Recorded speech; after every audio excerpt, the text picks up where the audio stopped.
Alright, I'm standing here at Doubleday's monument. I don't know if it's actually showing up on camera since it's backlit, but this is up at the top of the ridge from where the Iron Brigade was, which was down the road there into Herbst Woods along Willoughby Run. The 19th Indiana Monument is just through those trees down there. This was the left flank of the Iron Brigade's position, which, as you can see, is well behind where the Iron Brigade actually is at. Over here you can see there's a stone monument. Oops, to point on camera, not off camera. There's a stone monument there. That's where Reynolds was killed. The monument right there, I'm not sure what that is, if that's one of the Pennsylvania monuments. There may have been some regiments along here as well, but they would have been behind the Iron Brigade deployed forward in the woods. But along here, and again, I don't remember if this was Stone's brigade or not, but whatever brigade this was along here, all of these monuments, these guys ended up facing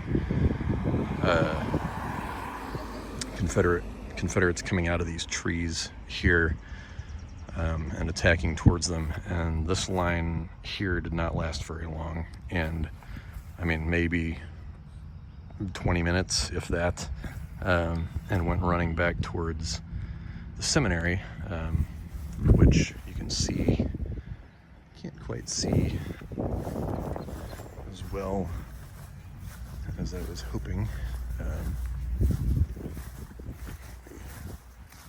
Get to the other side of this tree and you'll be able to see the iconic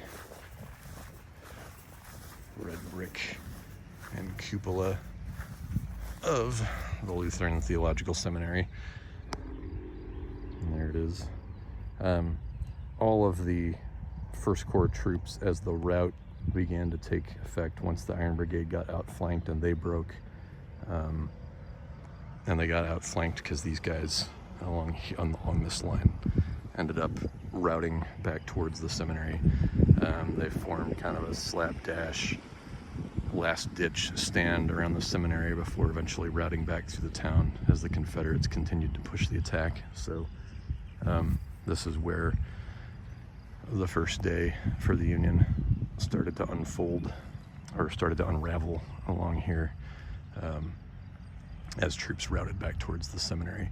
Then the Confederates reformed their lines, hit them at the seminary, and that was the end of it. Just up there in the distance, you can see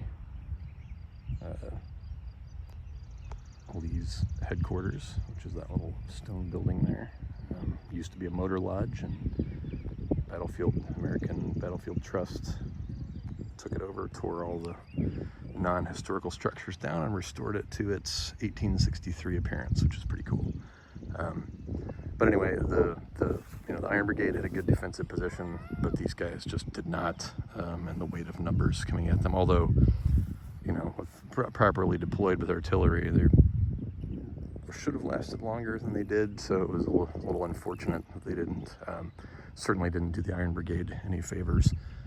And the Iron Brigade had already taken a lot of casualties and then had no flank, and so fell back into disorder for one of the first times of the war. And they were more orderly on the retreat than some of the other regiments that broke. But anyway, that is kind of how things fell apart on the first day.